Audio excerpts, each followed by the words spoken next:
Hello all, and welcome to the first Sunday Q&A of 2022, brought to you from the sofa, because as usual Charles is taking over the house's interior design project, so we just got rid of a pile of boxes for something she's doing, and she's up there doing her thing. So I've been relegated down here, which is fine. You have me, you have the large wooden man Steve, and a light. What's not to like? Yeah, so firstly, thank you to everybody for the Christmas wishes. Goes without saying. Hope you all had a lovely time. Ate too much, drunk too much, slept a bit, feel rejuvenated and ready to go back to work to take on that world in 2012. Just in time to come back to work and realise there isn't any work because it's straight after Christmas and it's always kind of quiet this time of year, but we'll come to that, I'm sure. So, before we start, Paul Hamilton says, I did a video on going to Wales. It went very well. I don't know why. Suddenly it got like loads of views over the space of a week. I don't know why. I'm pleased, but hope you all liked it. I will do more as time goes on. Paul Hamilton says, love that, Pete. Gives a feel of what the day might be like. Great storytelling. You should write a book. Yeah, thanks, Paul. I've written two. You can get them by following the link to the website, or at the end there'll be a link that shows what it is. They're two very different books. Both I like them. I love them both equally in their own merit. If you decide to get them, I hope you like them. And also, I did actually put it out as a free download over Christmas. So if anybody did get the free download, if you read it, hope you liked it. Thanks very much for just for supporting, really. Monty Ludwig, he says, thanks, Pete, for all the videos and podcasts. Always entertaining, inspiring, informative. He enjoyed the first book, and we'll read the second one. Monty, I hope you like it. Once again, they're out there. If you want them, they're there. Colin Cookston says he's going to buy a paperback of the first one. Wonderful. He said, what about using an Audible book for one when driving? I have tried. It takes a long time, and when you're doing the exchange and running all the time and trying to build a business and writing books and doing videos, there ain't that much time left. But I never rule the idea out. I appreciate the fact that you guys are driving all the time. I do the Audible books. I thought courier driving would be a good opportunity for me to catch up on a load of reading, and I realised I started listening to books at like 9 in the morning. By 11 o'clock, I was knackered. And I thought, this ain't working. And besides, I miss my radio, I miss my music. But I will consider it. I'll see how it goes along that one. So, and Steve Campbell says, I'll get your next book in time to find myself in the sales. Steve, stop with the sales thing. It's time to stop with the sales thing, Steve. And finally, Bill says, Christmas on the CX was dead. It is. Bill's Christmas on the CX because we work when everybody else works. So, you can guarantee that like the week on the lead up to Christmas, things will start to slow down because places are shutting. This is now the week lead up afterwards. I mean, so far this week, Monday was observed New Year's Day, did nothing. Tuesday, nothing, because everyone's just going back to work, so they're just starting to rebook things that need to go out. Wednesday, I did one job. Thursday, I actually got two done. I thought I was only going to get one, and then I managed to get one to be dropped off in the morning and managed to drop it off that day, so I've got two done on Thursday. Today is Friday. I'm recording this on Friday. It will go out on Sunday. I'll edit it over the weekend. I've done one job today. I picked up in Dunstable, just around the corner from my house, drove to Reading, drove home. That's it. But it's time of year. I mean, hopefully you guys will have made enough money before Christmas to carry you over the hump. It shouldn't. I mean, I would like to hope that from next Monday we'll start to see things picking up a little bit more because things will start reopening. I was speaking to Jem about it earlier on. She said, I've started to see more jobs picking up for Monday now. We'd already got our jobs booked in early. I've gone a bit cheaper as well because I'd rather just have it, I don't mind going a little bit cheaper when the choice isn't there. When there's loads of choice, then I go a bit dearer. I adjust my price. It's supply and demand. I adjust my price accordingly. But I've got one booked in for Monday. Watford over to, I don't know, Redhill or somewhere like that. We'll see. But hopefully things should start to pick up or start to get a bit busier from Monday. Let's see how it goes. So, first, now obviously I've been away for a little while, so there's quite a lot here. So I've basically covered everything up until the courier exchange in January. So if you left a comment on that video, I'll do that next week. Otherwise, I'm just going to cover everything up until that point, because otherwise, I mean, it goes on long enough as it is, lads. So let's see how we go. So, how much experience do you need to go on the courier exchange? Android Lloyd says, good video. He said, but I disagree with what you say when you don't need experience to work on a CX. Those members that don't incur bad feedback against them for silly things like co-loading and going 50 miles off route and off the tracker, abrupt communication via failure by telephone, unprofessional. Hasty decision making, not through, usually turns out to be the wrong decision. Accepting jobs and then declining for an inadequate reason. Not having any equipment to secure the loads. The list goes on. Experience is needed on the CX because it's all about service that is provided when the members are interacting. I take on board what you're saying. But there's a few things in here. Say co-loading. Now, when you do the exam to join, the two things the exam basically tells you is A, don't give your business cards out. Poaching is very much frowned upon. And B, don't co-load. So if you go through that entire exam and then co-load, you've either got another agenda or you're a moron, because I never co-loaded. I mean, like I said, I came into this with no experience whatsoever, and there was no videos at the time telling me what to do. I just did as I was told. Picked it up, and yes, I did make fundamental mistakes, and yeah, you do learn as you go and all that kind of stuff. But, you know, certain things like not answering the phone and co-loading, I'm sure that happens for people that have been running for 2 or 3 years. So I don't think that's more about having experience coming into being on the exchange, much more what kind of a person as a courier you are. And I think that will come out in your feedback ultimately, and that will come out in the wash in the long run. But take on board some of the things you say, you know, but as for the co-loading things, they tell you when you join, don't co-load. You don't co-load. It's a hot shot. It's like a taxi. You don't pick up 2 different families and take them into town. You are dedicated. If they do it, I don't think that's to do with like not having experience to go on exchange. I think that's just about personal stupidity, personally. There we go. Wayne Grubb. He said, I thought I'd ask your view on negative feedback. I received negative feedback about a year ago. Basically, he bid on a couple of jobs at the same time. Both companies sent me the job at the same time. This has happened to me. He accepted the first one, rung the second one, and said that they couldn't do it because they've already accepted the first one. The company said, you've already been booked. You shouldn't be bidding on 2 jobs at the same time. No, we all bid on more than one job at the same time. That's nonsense. We all scattergun. I'm not going to bid on one job and then just sit there and hope I get it, because it doesn't work that way. And I think, I often have to ring people and go, look, you've just sent for a job, can't do it now, already booked on another job, particularly as a lot of the time they send them through without phoning me first to say, are you still available? And I go, you sent a job through to me, not available. And they just go, okay, fair enough.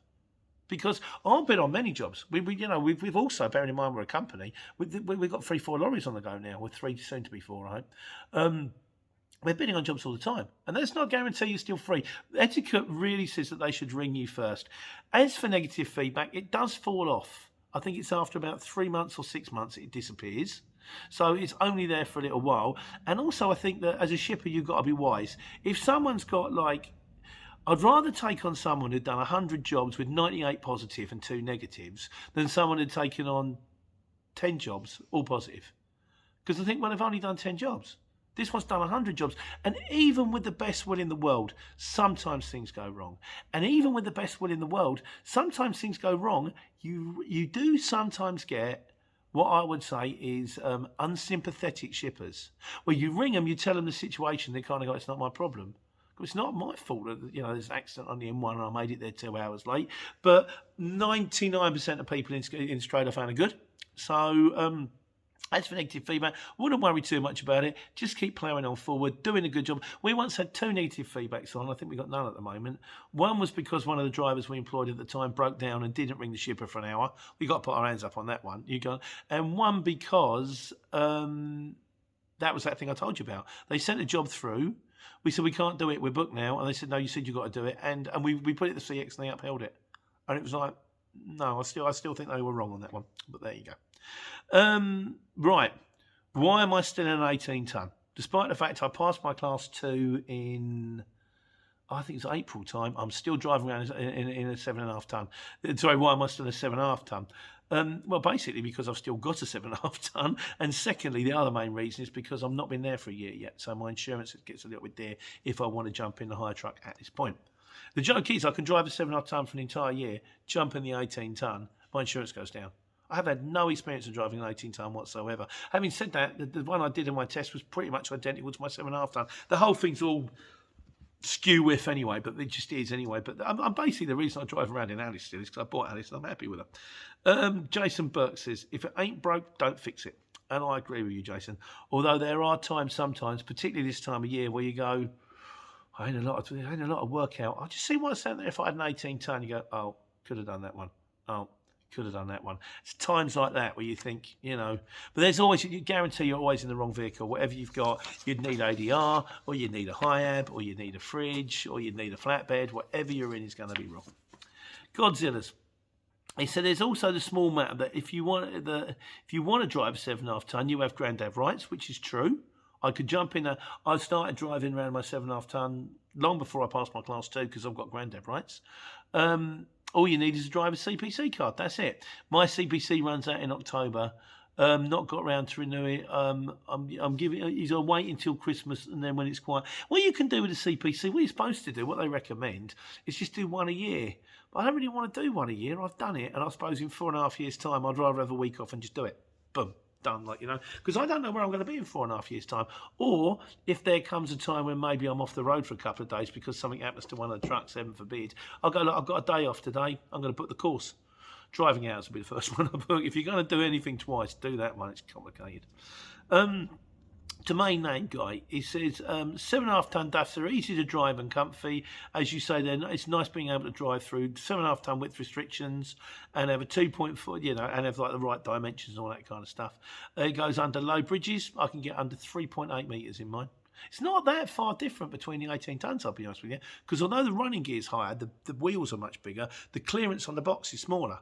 So whereas I've got 250 through my side box, they've only got 225, but they've got bigger wheels. 25 centimetres different in the wheels. So you got less space. It's weird. The truck can carry more weight, but it's actually got less room to carry it in.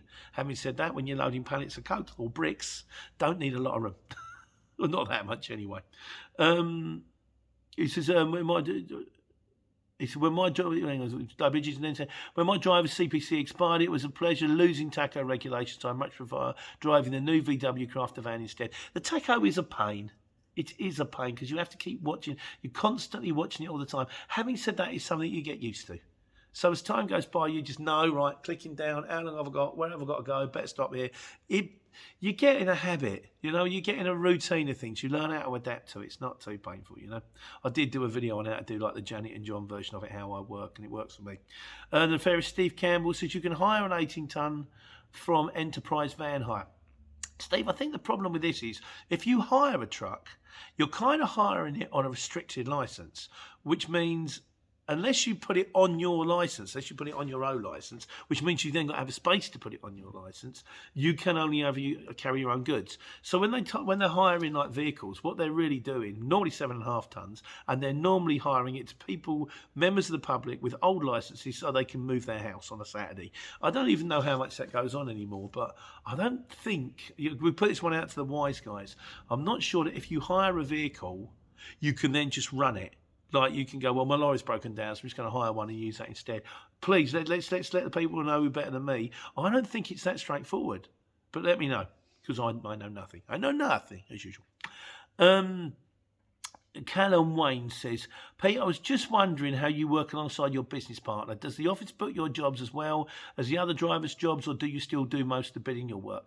Callum, I still do it the same. Basically, I kind of still run the same way as I did when I started, but I just run in a lorry. So there was a time when Gemma would bid on jobs for me, and sometimes she will ring me up and go, I've just had a phone call in, do you want this job, are you free? But normally I just work myself and I leave them to run the trucks. So they run Harry and Gordon and I run myself. I'm happier that way because I've got a better idea. It's otherwise it's Chinese whispers. I'm ringing them to say where I'm going to be and where I'm going to be. I know where I'm going to be. I know I've got a better idea than anybody probably how long I'm going to be there for, how long it takes to be loaded. I know when I can start bidding on the next jobs. I'm happy with the price that I'm happy with, so they leave me alone. And then at the end of the week, I collect all our paperwork, including mine, send it in the office, and they do all that kind of stuff. So I don't actually have to do any of the office side of things, which I used to do when I was in a van. Having said that, I mean, we'll maybe one day get to the stage where I'm less and less in the lorries and more office bound, maybe by the end of the year, maybe by the end of next year, I don't know. It's where I'm aiming for to try to find out how it works on the other side of things, just from my own curiosity and because I think it's the right way forward. And hey, I could share it with you guys. Who doesn't love a bit of information sharing? Not everybody. Supercross says, cantilever tail lift all the way, Pete. I mean, agree. Cantilever tail lift, that's the one that's like that and goes like that. The one I've got at the moment is like that, and it goes kind of down like that and then like that. Which is when it's like that and you've got to drag half-ton pallets on it up a 30-degree incline, that's no fun. Yeah, no, a cantilever, if that's the one you mean, the one it's always level, comes out like that, goes up and down like that. I think the hand drawer, honestly, I think these diagrams, second to none. Who needs technology when I can do this? Look, I have absolutely no idea what I'm doing at this point. Right, M4 Production says, I remember you saying you prefer stick to your manual transmission. Most trucks you were looking at are automatic. When you get an 18-ton, get an automatic, mate. Give it a go. Trust me, it makes life so much easier. Recently, I bought an automatic car. Haven't driven a manual in 3 months. And suddenly, the agency sent me to drive a DAF 26-ton, 8-speed manual splitter. Thank God it was airside work. And I only had to drive a few miles the entire shift around Heathrow. The first time driven a splitter and probably the last.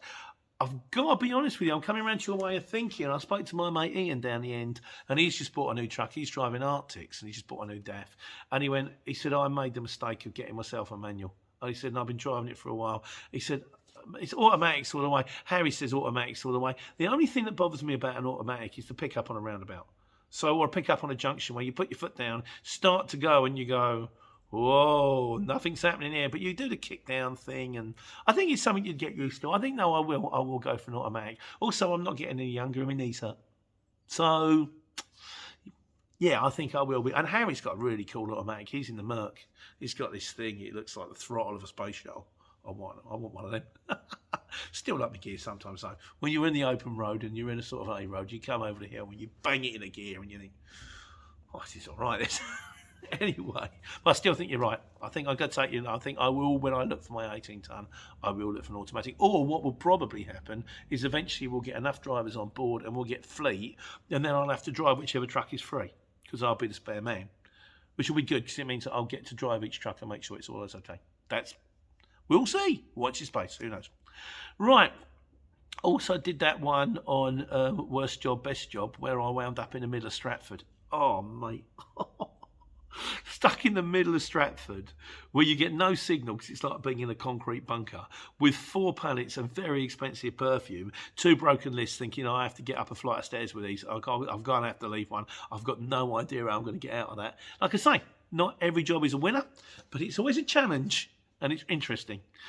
Steve at STC Services, he said, it's like flip a coin, especially when you're doing this kind of work. It is. And I tell everybody, I say, not everyone, it's sort of, I've had jobs where I've seen the most fantastic places. I've had jobs where I'm thinking, get me out of here. But there's that phrase, this too shall pass. It will go. You will get out. And none of them are that bad. Not really. I can't remember the really bad ones. I think my mind just actually blocked it off because of the shakes that I get when I think about M4 Productions said, I've been to Stratford Westfield as a delivery driver before. It's an absolute maze. I avoid going underground shopping centre runs. Trying to find a shop going up and down different floors with a pallet can take you a while. When you've got multiple pallets, apparently the shopping centre in Canary Wharf is just as bad. I didn't know they had one in Canary Wharf, I'll be honest with you. I guess that's for posh city broker types where they sell lots of really expensive watches and things. But, yeah, no, they're a pain. You're right. Domain name guy says, worst day driving. He says, plenty learning new drop routes over the years. Hang on, and slam locked in Mercedes 308s. I think basically it goes on a while. There's a comment on worst days. I think we've all had some worst days out there. None of it's been shiny, has it? Really, sort of. Godzilla says, "Don't get me started." He says, "Go on. What did you do with the pallets? I'm getting around 6 to 10 blank new looking euros a week." Oh yeah, that's right, because I said I might be able to get rid of the pallets on the end of this job. At the end of it, didn't work. I rang the pallet firm and I said, I've got 10 blank tidy pallets, E-Power pallets. I said, I'm going to be in you. I said, you're probably not that interested. I can be in there about 4 o'clock. He said 4 o'clock's our busy time. That's when all the trucks turn up. I said, don't worry about it. Forget it. So what I did is I left them on board. And when I went to the next job the next morning, I said, you want some pallets, mate? He went, yeah, we'll take them. So they went. Now, the whole idea of actually, if you get left with spare pallets, the whole idea of using the pallets for money is probably a mistake. Yeah, so I recommend that what you do really, get it off. If you've got any rubbish on board, try to The next place you're at, do you mind if I use your skip, mate? Do you want these pallets, mate? Can you do anything with this bit of wood, mate? Just trying to move it on as quickly as possible. As he goes on to say, the main issue is I do not want to have 30 plus pallets gathering in my back garden as a strange garden feature. Just get rid. I would. And there's the whole idea that you can make garden furniture out of them. You can make a wood burner out of them. You can use them as burner. You can't. It takes you more time. It's cheaper to buy the wood to burn than it is to cut the pallets up. It's just painful. So I would be better. I think if it was anything to do with me, I would just go next place. Will you take him? If they say no, next place, will you take him? I've kind of got space in the back of my lorry. I'm lucky with that. And when I had a Luton, I kind of had space. You could muck around with it a little bit. You could stack them up against the bulkhead, like on their end. So you could actually tidy them up should you need to. But I think you're best off getting rid as soon as you can. And finally, Steve Campbell says the buzzer sounds a lot like the emergency bells at Durham. Yeah, we don't need to go back there, Steve. We're not going back there. So, right. And I did the one about trip to Wales, which, like I say, was really popular. It got like 5,000 views in a week. I think it's had the most views of any in a short space of time of any video I've ever done. And I don't know why. Because I've done these kind of videos before. I've done Aberdeen, done Edinburgh, done other ones. But maybe because it's over the Christmas period. And it was either that or watch, I don't know, repeats the countdown. So, but thanks very much for watching. Anyway, so yeah, the trip to Wales. Damien W says, nice one, Pete. I know you take a different job. And yeah, so that's that one. You take a different job, and after 10 minutes, they call you with a good one. It's that bird in the hand thing. So what do? Do you take the job that you don't want, and then realise you're going to get one? The one pings up 10 minutes later, or do you not take the job that you don't want, sit there for an hour, and then realise that there are going to be no more jobs that day, or 2 hours, and you think, if I'd have taken the job I didn't want, I'll be halfway through it by now. I'm always a firm believer a bird in the hand is worth two in the bush. Take the job. Take the first job. Take any job you can that you can do that is for the right and for good enough money. And if another one pings up, don't even look at it. But I do look at it. But don't even look at it because you're just rubbing salt in your own wounds, But you can't help it. But it's just the way of the world. It's just the way it works, So, Hong Kong Fooey says, it happens all the time. You sit around waiting for a job only to get one to see a better job ping up short. It just is the way it is. Yeah, I think you're in agreement with me, mate. Andy Darwin says, hotel, what's wrong with stopping in 7.5 ton? I do stop in 7.5 ton. In fact, on the Wales video, I did stop in 7.5 ton in Bristol. It depends. It depends what time I get back. The 7.5 ton is not like an 18 ton. You haven't, or a 26 ton. You haven't got the stand-up facility. You haven't got if I had a regular bed, but it's once you, because I have to convert mine, it's kind of a day bed type thing. So once you convert it down and the seats are down, you can't get out, you can't wander around, you're locked in that cab. So if you finish at like 3 o'clock in the afternoon and you decide you're going to get ready for the evening, you're in that cab from 3 in the afternoon until you start in the morning. You could be in that cab for like 6-7 hours. It's not like you're going to actually think, well, I'm just going to go and have something to eat. I'm just going to have a wee or something like that. You're in the cab. So that is a problem. Also, it can be cold. It wasn't that cold. In fact, I've got my night heater and all that. And it also depends on how much the hotel is. If you can get one for sometimes to stop at services, I was paying, I suppose it was 20 odd pounds to stop at services, maybe 25, 28 with a meal voucher, or I could get a day's in for like 38, 40 quid. And you think, well, for another tenner, I get a bed. I don't get the meal voucher, but I get a bed and I get a bath. I think, well, tenner, I'm going to take it, and I'm going to be mad not to. But no, I do sleep in the cab. I would be more inclined to stay in a cab more if it wasn't a converter cab, if it was a proper fixed, like the Merc's got a proper sleeper cab, the CF has got a proper sleeper cab. I would be more inclined to do it then. But at the moment, and I don't get out that often. And of course, I can afford to take hotels, because normally if I've taken a job which is taking me 1 million miles away, I've already put the hotel on the job. So if I've already worked out, well, it's going to be this many miles, plus this many blank miles, plus room for the night. And if they go, yeah, we'll take it, if I don't have to use it, brilliant, 'cause it's more money for me. But I've factored the cost in ahead of time, so that's what that's all about. But no, I do sleep in the cab. Do sleep in Alice. She's lovely. B. Carroll says, I'm surprised you use hotel. Nice to see a video from a 7.5 ton driver's point of view. Are you still planning to keep it, or will you upgrade to a larger vehicle? Any reason you don't look for Luton or long wheelbase jobs? I will, like I said before, when we get fleet, eventually Alice will, I don't know, Alice will go when Alice goes. We may end up with 5 18 tonnes and one 7.5. There are advantages to 7.5. Can go places the 18 tonnes can't. Has got clearance through the side. There are advantages, like, they don't really outweigh you, really, but there are some in there. I don't look for Luton and long wheelbase jobs anymore because that is the real frustration if I take it. Unless, of course, sometimes, if it's a Luton curtain, and I would bid, and I'm in, like, say I'm in a Norwich, and there's a Luton curtain. I've known Luton curtain jobs can sell for £2 a mile, and I would go for £2 a mile if it was the right job. So, but on the whole, I'd kind of shoot myself in the foot. It's kind of a bit like driving around in a Luton van and bidding on motorcycle jobs. It's kind of, you're almost better off hanging on and hoping that a better job pings up for more money than you are going for the lower van job. Rob Skiing says, if you've got Netflix, you can download films onto your iPad, so you don't need Wi-Fi connectivity. This is true. Although I have a problem that every time I download a film onto my iPad, when it comes to watching it, I suddenly decide I don't want to watch it anymore. And surely there is something better on there. It's the thing you do in Netflix, isn't it? You probably spend more time scrolling through, searching for something to watch than actually watching something.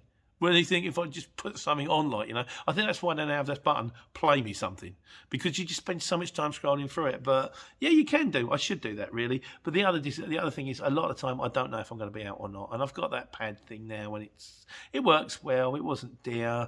It's got Wi-Fi. It links up. It's cool. I think I'll let you know how it goes. Steve Athers. He says, get a little kettle for a brew, get a wee kettle for a brew and a hot wash in the morning, and always have baby wipes. He said, I spent 40 years living in the cab, but it's a little bigger than yours. So you see, the cab makes a difference. Spending the time away is a real pain life on the road. I do a week and sometimes 2. Before in European, I'll be away for weeks. And I even did 13 weeks away. That's a long time away, Collect your bits and bobs from garages in a sealable tub. Yeah, I'd see that. You can get your milk and sugars and your McDonald's, anything from the clown shop, and you can put them in that little thing. That works really well. I did F1 Jordan for 3 years on the exhibition side. Take care, take money, Steve. Yeah, I know a lot of you guys are more geared up than me. Steve Campbell says, what's posh coffee? One with hot water. Posh coffee is one with beans. There is the one that would go, like the Morecambe and Wise sketch, that kind of stuff. And then there's the one that goes like this, spoon, plonk. Yeah, posh coffee is the one with beans. Posh coffee is £3 a cup. Or a used clown shop, it's £1.10. Not posh coffee is the one that comes in a little jar, and you use a kettle. That's the one that I put my flask in the morning, although I normally do tea. Sometimes I do coffee, but normally I do tea. So more other people here. Andy says, Andy, what's it? Oh, no, that's something else. Yeah, so like I say, more people with life on the road. We got any more lives on the road in here? Let me just have a little look.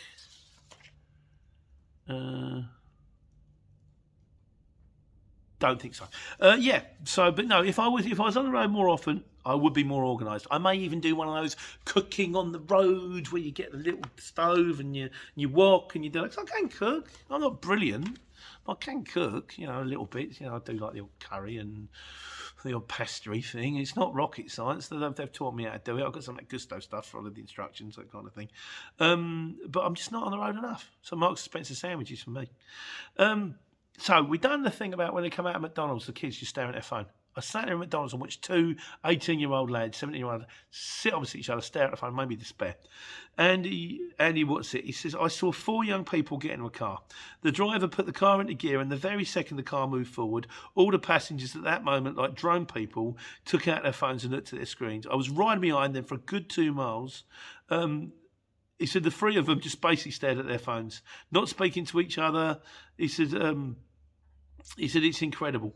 The thing about the phones, I've got nothing against the phones. The phones are brilliant. I'm recording my video on the phone. I use my phone for sat nav. I use my phone for getting the jobs. If I don't know anything, I don't have to go down to a local library. I'll go, how old is Brian Clough? And he's dead.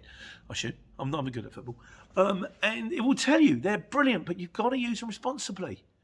Know your audience. When you're sitting there and you've got people around you, I remember we was down a pub and my mate Nigel, and another mate of mine was there, and I said, what are you doing? He's on the phone chatting to his mate. And I remember I saying to him, he said, put your phone down. He said, stop talking to your virtual friends and start talking to your real ones. We're in front of you.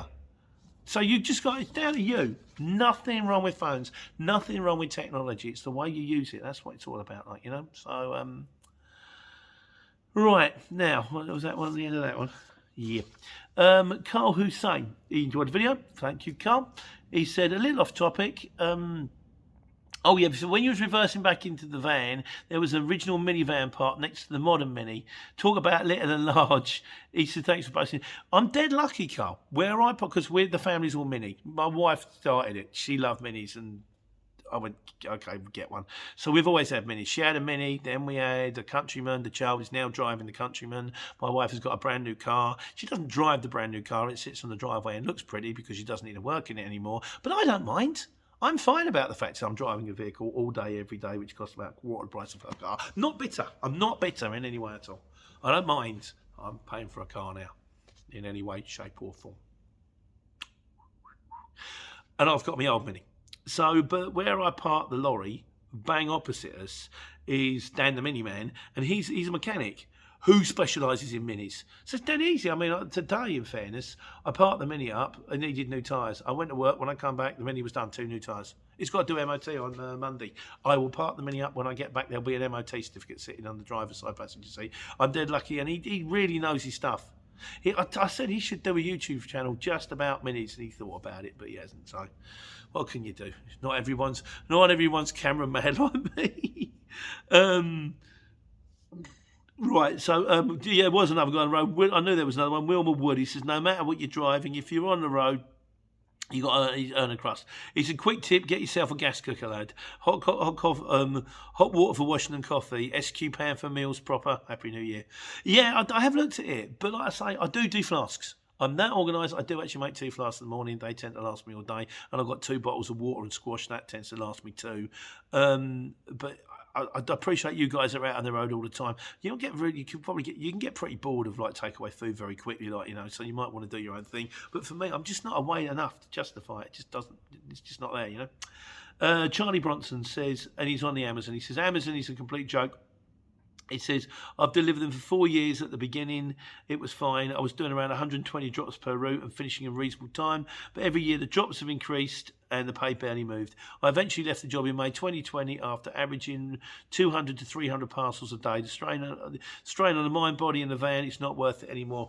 It's a baptism by fire, Amazon. I don't like it. I don't think it's ideal. I think you're better off on the multi-drop. Having said that, particularly this time of year, where there's not a lot of work out there on the exchange, and if you want to guarantee getting a wage in, you know, you've got bills to pay, you've got a mortgage to pay, you want that bill, you know that money's coming in next week, it's there, isn't it? So we all do what we have to do to get by. Right, so quick one to the wise guys here. Godzilla's. Now, he said he's got no logbook on his van. He said, I've got no logbook on my van, which means the tax has run out in December, which means I can't tax it. Which he said, although I've called the DVLA, they say they will rush me a logbook in around 6 weeks. That's a long time, isn't it? Turning work away, not happy. Now, Steve Campbell says you can tax a van without a logbook. He says you do it online with a doc reference number on your new keeper supplement if you bought a van and the tax ran out in December. I must say, it must have already been in your name for the V11 tax reminder. Failing that, if you know someone who makes number plates, Steve, stop. Steve, enough already. I don't know what you do. I know that if you're driving a van without tax or MOT or insurance, you know, or a tax or MOT, insurance isn't valid. Having said that, I also know that I've accidentally run out on tax before on vehicles, and what you do is when the tax thing comes in, you go, oh, it's not tax, so you pay it back, sort of where it was before. I don't know what you would do about that one. Surely there must be a way. It seems very frustrating that you can have a van sitting there for 6 weeks. So guys, let's see if we can help Godzilla's out there. If you know any way around this or anything that can be done, if we can throw the guy a bone, let's face it, he's helping me every week. He's helping us every week with information. If anything we can do to help would be great. Van on the Run says, hi mate, I hope you had a good Christmas. I did, it was lovely. I relaxed a lot and played a lot of Space Invaders. I played Far Cry 6. I'm currently halfway through Liberating Yara. 52 years old. You'd think I'd be through it by now. I grew up in, I grew up with Atari Space Invaders. It's kind of got under my skin. He says, my research shows that Arctic loads sell for similar money to 18-ton rigids, and actually for the whole load space, not for half a load space. He said, I don't think you could get to it. I'm inclined to agree with you. I was talking to Ian today, my man who runs Arctics, and they don't do that. He said the Arctics are bringing in about £600 a day. You aim to make £600 a day. Now in the 18 tons, we're aiming to make £500 a day. But you've got to bear in mind the Arctic's got to be doing double fuel. It's easier, I think. You do one trailer load from, like, say, Purfleet to Coventry, and there's your day's money. Then you take the empty trailer back and pick up another one or something like that. But it's easier. I just can't help feeling that for the amount of work you're doing for them, it should be dearer. You should be paying more money, but I guess competition is fierce. Let us know what you think. I don't know. Ryan Moses, he says, hi Pete. He likes the videos. Thank you, Ryan. He says, I'm about to put a lad of mine through his HGV and buy my first lorry. I'm currently running 3.5 ton and soon be running 7.5 ton. What should I budget to pay for the CX? Somebody said how much the CX is now. I think it's £1,600 a year. Now, if you want the HX, it's slightly dearer. So you've been paying an extra 20 quid a month. It doesn't actually work out that much dearer. It might be, say, £1,800 a year. I don't actually know because I don't deal with that kind of thing. The office deals with that kind of things. But yeah, you'd have to ring them. And I always say, if you can, get the cheapest deal you possibly can ring up. Don't be limited. If you're not limited, you don't want to be limited. They charge you more money. You want sole, what they call it? Sole trader, nothing flash. Start with the most basic package you can. And if you find you need more bits, add them on. They'll happily take your extra money. If you pay the big money at first and go, actually, I don't need this and this, I don't feel so inclined to give you it back, So they're businessmen at the end of the day. They're business people. So I had nothing to do with them. But other than the fact that I use them, and as a result of which I made these videos, and I am, I've got where I am today through the CX, but we're not actually affiliated in any way. So I would just ring them up. If you can get a free month out of them, sometimes if you mention my name, you get a free month, because you're supposed to get a free month if someone joins. They're supposed to give me a free month. They never give me a free month, but just say Peter says he would like me to have his free month, and if it helps you, brilliant. That makes me happy. I'm fine. Miscellaneous. We're getting through it. It's going to be a long one because I've been away for a couple of weeks, and I really. We're on it. He said, Pete, the CX Fleet app is completely different to the CX Driver app. I'm unable to search for options on the fly without going into the online version, altering search options and stuff like that. I've done a video on this. I'll do you a link. I said it's one of the most important videos I've ever done. What you need to do is go onto Google, log in, and you go, don't log in through the app that you get on your phone, go on to Google or Safari, then go on to Courier Exchange, and it will ask you, do you want to log on to the desktop version or the mobile version? Log on to the mobile version. This is all explained in the video. And then you can change your search parameters. You can search from here, you can search from there, you can search from 10 miles away, you can search from 30 miles, you can say, I only want to see Luton jobs, I only want to see motorcycle jobs, I only want to see jobs that are going within 30 miles of where I'm going home to. You can change all that stuff on that. And it works. Sometimes I also found that jobs were pinging in the old days, don't know so much now, that jobs ping up on the desktop version before they ping up on the mobile version. They were selling quicker. I don't know if that's still the case. In fairness, because I've got Fleet, I just use Fleet. But try that. That should help you. I hope it does. Jeremy Hawke, he says, Pete, you touched on wear and tear on multi-drop. He said, I think it would be a good idea to cover maintenance, wear, tear in general. He said, I don't think many people are asking questions fully understand the cost of running a vehicle. My opinion is that a brand new van, like a 4-metre Sprinter, will cost you around £750 to £1,100 a month, but very little in repairs in the beginning. Whereas a used van might cost like £300, as your own repair budget. It's difficult. Everyone's difficult. I mean, the way I work it is I take the money that I take, and if the vehicle needs repaired, I'll get it fixed. And I kind of think if you get to the end of the year and you paid all your bills and you've got money in your pocket, you're winning. And I also kind of think, well, I try and run as hard and fast as I can and make as much money as I can to cover any of these such eventualities. Everyone's different. Off the top of my head, I'd say if you stick 30 to 35% away to cover your tax, your diesel, your running expenses, your wear and tear, you should be okay. But I've never drilled into it. I'm not that kind of a figures kind of guy. So once again, the wise guys, anyone who knows better, please let me know. I'll happily pass it on. Andy Darwin says, are we on that one? Can you make any money on the courier exchange transporting cars? In short, the short answer to this question, Andy, is no. The long answer to this question is no.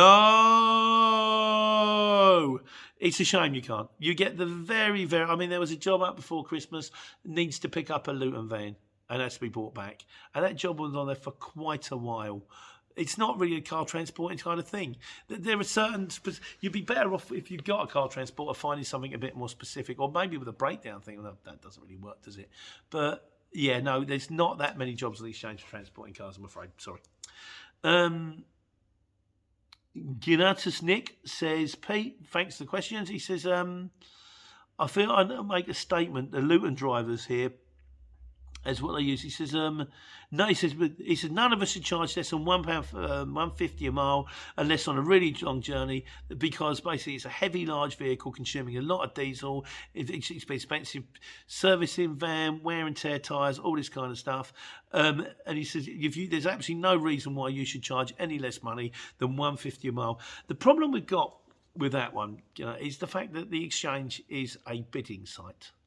And I've also done one before on a conveyor belt full. Some people will bid stupid money and then they'll go bust. And then as soon as they go bust, another person will come in and start bidding stupid money.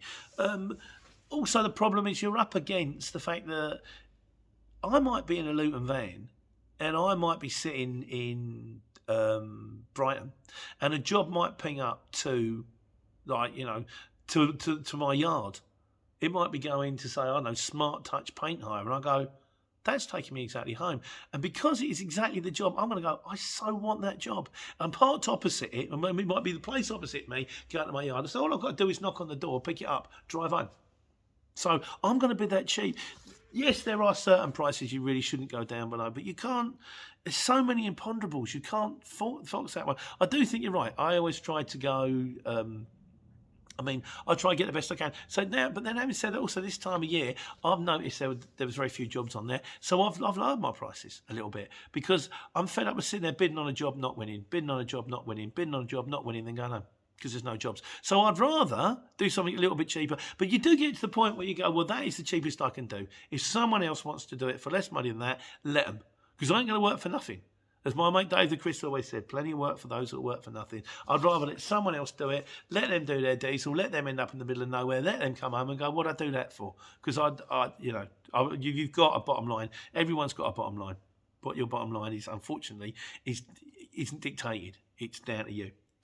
Elvis GT says, I was a subby to one courier company, but I was also doing my own jobs like motorcycle transport removals and things like that on the side. He said one day 300 quid, one day 40, sometimes nothing at all. At a hot shop for 600 quid. He said the job is stupid. He said van work is slavery, but it can pay off. Jobs from a platform like the CX, Heathrow to Norwich, 133 quid, no backload. He said van work is finished. Elvis, I'd like to agree with you, mate, but there's a load of people out there that are doing it, and they're doing it okay. Like I say, everybody does it their way. And if you treat, the idea of the CX really is a backload platform. So you get your own jobs in the van, local jobs. You say to the lady over there, I'm going to move that sofa, it's going to cost you real money. Then you move the sofa, make your money, and then you look on the CX to take you home. Because otherwise, if you've got to go from Luton and Norwich, you ain't going to know anyone in Norwich. You're guaranteeing you're going to come back empty. Whereas if you go to Luton, Norwich, you might ping up and you go, hang on, there's a job here going from Norwich to Milton Keynes. I'm going to take that. It's a backload platform. That was what it was designed to be. We kind of still use it as a main earner, and it can be used as a main earner, but it is developed as a backload platform. And as a backload platform, I've got to say it's the best one there is out there. Pains me to say it, but we use it all the time. So it is. Bills is the guy who said it's £1,600 to join the CX. Bill said £1,600 to join the CX. It's a rip-off. Thing is, Bill, as I've just said, if you break that one down, it's £1,600 a year. So that works out at about, let me think off the top of my head, that's 100 and what? Oh, my maths isn't brilliant. Call it £120, £130 a month. call it £120 a month. I think it's a little bit more. So it's all right. Let's call it. So that's £40 a week. So it's £50 a week, tenner a day. If you get, or £50 a week, that means if you've got the CX and you get one job a week off it that pays you, say, £70 after your diesel, pays for itself. It's expensive, and it is much more expensive now than it was when I joined it 3 years ago. But they're only going to charge what people will pay. So eventually they'll get to the point where they charge too much money and people start dropping off, and then they'll have to drop their prices. Is it a rip-off? I suppose it depends how you use it.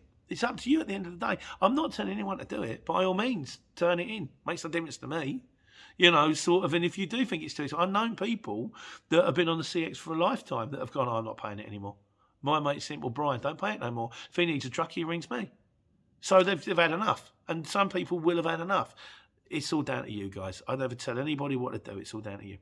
And Bills goes on to say, all right, so I'm trying to get my head around the mile you charge. Let's say you do a 35-mile job and it's £35. It's not £1 a mile unless that's 50p a mile driving the job. Yeah, no, I don't, Bill. I don't work that way. This is just an average.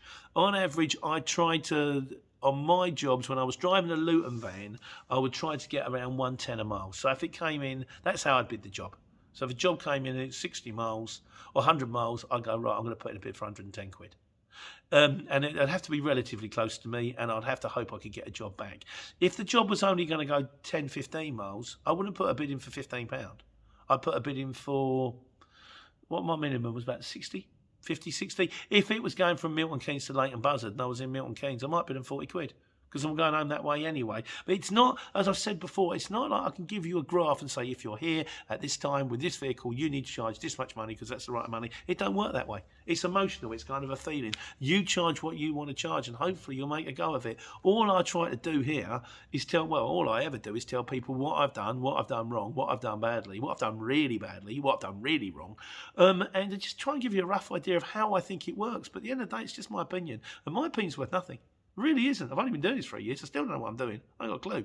So, well, that's not true. I've got a minor clue now. I'm getting better. But, yeah, I just try and give you an outside of what's going on. I hope it helps. And in conclusion, it's been a long one.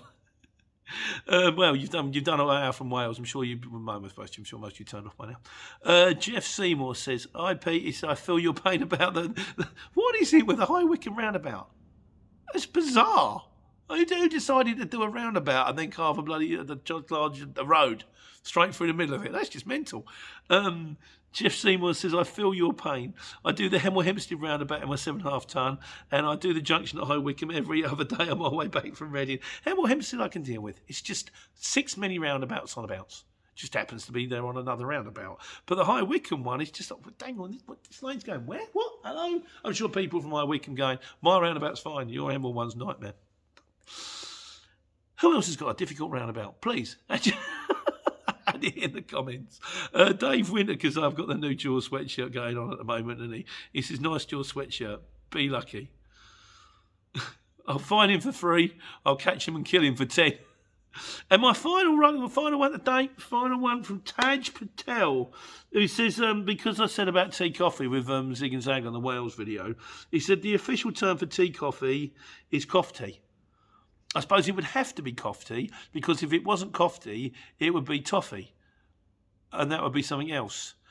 But I thought, just as a little supplementary at the end, I've never tried it before, we'd make a little cup of tea coffee and see how it goes. So, in the meantime, stay tuned. In the meantime, 2022, this year's our year, guys, girls. We're going to go out, we're going to smash it. Take care, take money, and carry on watching if you want to find out what tea coffee tastes like. Hello, and welcome to the supplementary version, what am I doing this for, of Sunday Q&A, where we're going to make tea coffee. If you haven't, I might do this separately, so if you haven't watched the Sunday Q&A, this is tea coffee. As Zig and Zag said on the show, they'll say, do you want tea coffee? And you go, yeah, I'll have a coffee, please. And no, it's tea coffee. We've only got the one flask. So, tea coffee. For tea coffee, we need raw ingredients, mug, courtesy of Wallace and Gromit. Dun, dun, dun. That's where does Wallace and Gromit go? Thank you. That's Super Interior Design Shell coming to the rescue there. coffee. Down where Bert start. Nice big spoonful of that. That goes in the cup like that. Fantastico. Yorkshire tea bag. Mug. There we go. And 1 sugar. Because I take 1 sugar. As I take 1 sugar in tea and 1 sugar in coffee, does that mean I should put 2 sugars in there because it's 1 tea? No, it doesn't work. I'll do 1.5. Gold spoon. Makes it taste better. No, it doesn't. Okay, so 1 of them. 1 of them. Kettle of freshly boiled hot water in the mug. There we go. Give that a stir. I'm trying to get some milk out of the fridge. Won't be a second.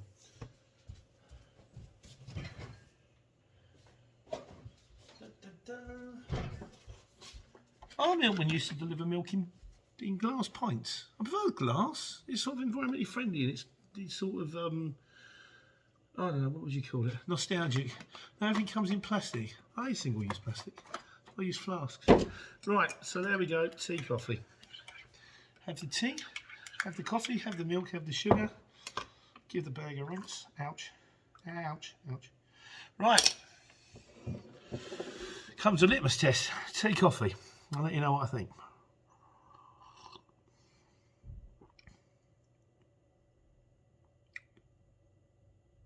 Yeah, Cousin Darren was right. It's revolting. I'm going in for a second go. It tastes like coffee with added sardines. I think we might be giving that one a miss. Cheers, everybody, as this goes down the sink. Happy New Year. Take care, take money.